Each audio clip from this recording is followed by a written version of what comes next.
नमस्कार। मैं हूं डॉक्टर अन्नपूर्णा से और ये है previous year questions of Haryana public service commission, जो कि असिस्टेंट एनवायरमेंटल इंजीनियर के लिए यूजफुल है। यही questions Andhra Pradesh public service commission के थ्रू जो असिस्टेंट एनवायरमेंटल इंजीनियर का एग्जाम हो रहा है उसके कॉमन पेपर के लिए भी बहुत उपयोगी है। ये है पार्ट 18 और पार्ट 1 to 17 में पहले बना चुकी हूँ, जिसका लिंक इसी वीडियो के डिस्क्रिप्शन बॉक्स में आपको एक प्लेलिस्ट में मिलेगा। ठीक है, तो शुरू करते हैं। पर शुरू करने से पहले अगर आप मेरे चैनल पर नए हैं तो ऐसे कई वीडियोस के लिए और एग्जामिनल साइंस से जुड़े हर एग्जाम की तैयारी के लिए मेरे चैनल को सब्सक्राइब करना ना भूलें। और अगर वीडियो पसंद आए तो कम से कम 3 दोस्तों को गुरु दक्षिणा के तौर पर जरूर शेयर करें। और कोई फीस नहीं भरनी, चैनल बिल्कुल फ्री है, और शेयर करें। Question number 1, generally for how many years can a member of a board constituted under the Water Act 1974 hold office from the date of his or her nomination? सवाल ये है कि जो water act 1974 आया था, water act 1974 या water prevention and control of pollution act 1974 एक ही बात है। तो उसके थ्रू जो है सीपीसीबी और एसपीसीबी का गठन हुआ था।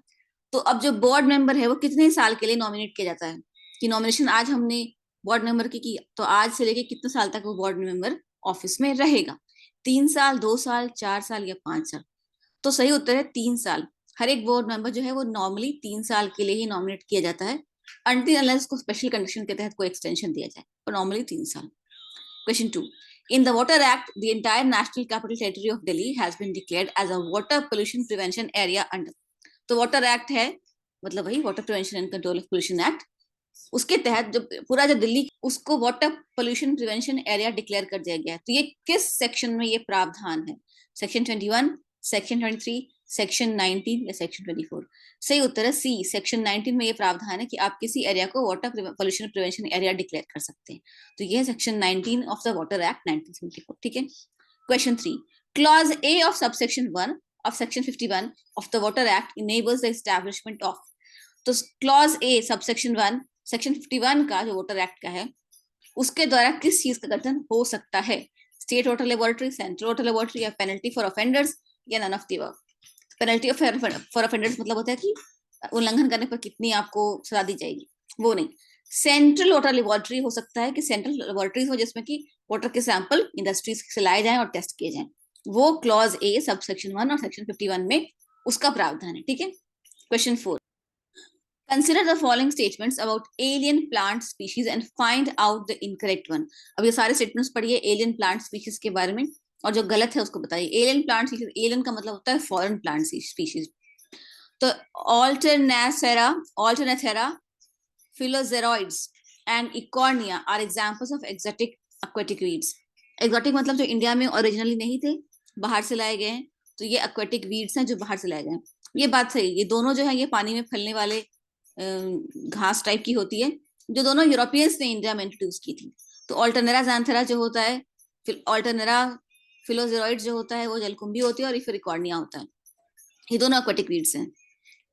उसके अलावा प्रोसेपिस cineraria, an exotic weed, has been widely introduced on the Indian subcontinent under a forestation project.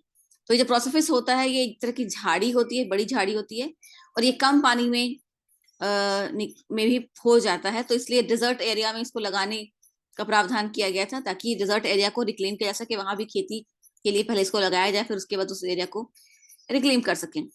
इसके अलावा कई बार जो खेतों का जो बाउंड्री वॉल होता है, जिससे कि मवेशी खेतों के अंदर न घुस आए, तो उसके लिए भी इसको लगाया जाता था। तो ये कांटेदार होता था, झाड़ी होती थी। तो ये सही है, ए भी सही है, बी भी सही है। सी, cassia यूनिफ्लोरा has effectively replaced the problematic weed Parthenium in parts of Maharashtra and Karnataka.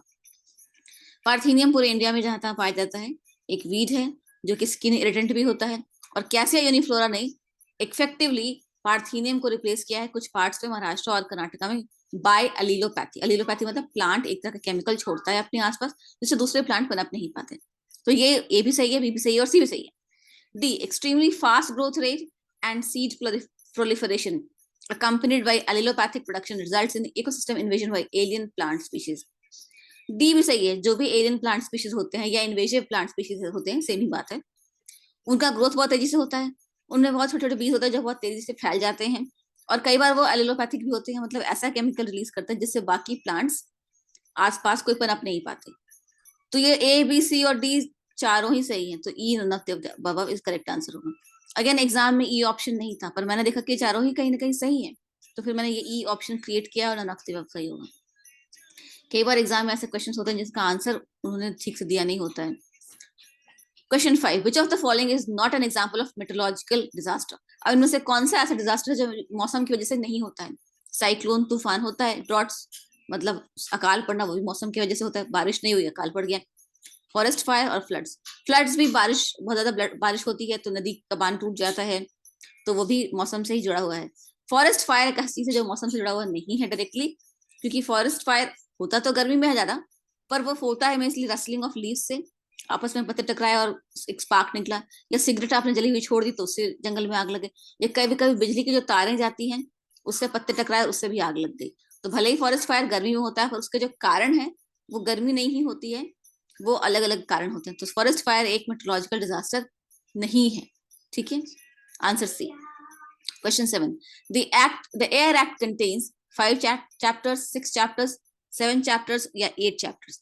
सही उत्तर है 7 chapters। एयर एक्ट में या air prevention and control of pollution act 1981, एक ही बात है, 7 चैप्टर होते हैं।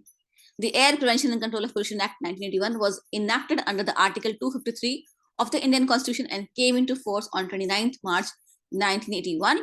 The Act consists of 54 sections and in 7 chapters. ठीक है। Question 7. The Water Act 1974 generally has jurisdiction over the entire state, but the state government can restrict its application to specific water pollution prevention and control areas. True, false, can't say, कह नहीं सकते, या partially true. तो water act 1974 का जो generally jurisdiction होता है, मतलब जो लागू होता है, वो पूरे राज्य पर होता है, पर एक खास प्रावधान है जिसके तहत स्टेट गवर्नमेंट रिस्ट्रिक्ट कर सकती है कि इसका जो वाटर एक्ट है वो कुछ इन्हीं खास एरियाज में एप्लीकेबल होगा और पूरे राज्य में एप्लीकेबल नहीं होगा। ये बात सही है, और ये जो है पेज 22 पर लिखा हुआ है वाटर एक्ट में, मैं आपको खोल के दिखा देती हूँ। तो आंसर होगा ए, ट्रू। और अभी हम जाएंगे पेज 22 पर, तो यहाँ पर देखिए चैप्टर 5 में लिखा हुआ है, notwithstanding contained in that if the state government, after consultation with or on recommendation of state board, is of the opinion that the provisions of this act need not apply to the entire state, it may by notification in official gazette restrict the application of this act to such area or areas as may be declared therein as water pollution prevention and control areas। ठीक है, तो ये भी सही है।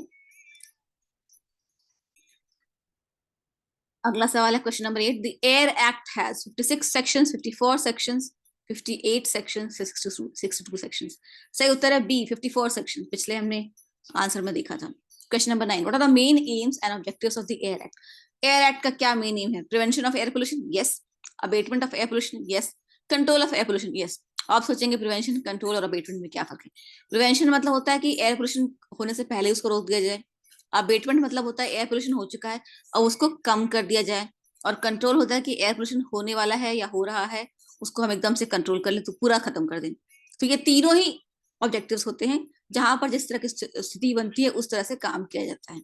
Answer is 3, A, B and C तीनों ही होता है। ठीक है। आखिरी सवाल, the parliament enacted the air act 1981 by exercising its power vested in article dash of the constitution of India. Article 253। Answer is C. ठीक है, आज के लिए इतना ही। मैं फिर दोहराती हूँ कि पूरे सिलेबस की तैयारी अच्छे से कीजिए, जो मैं आपको बता रही हूँ वो तो जरूर करिए, पर इसके अलावा भी जो मैंने आपको बुक्स रिकमेंड की उससे न्यूमेरिकल्स, ग्राफिकल क्वेश्चंस और मुश्किल क्वेश्चंस और कॉन्सेप्ट जरूर करते रहिए। आपस में डिस्कशन करिए, डिस्कशन करने से आपकी तैयारी पूरी हो जाएगी। जय हिंद, जय भारत।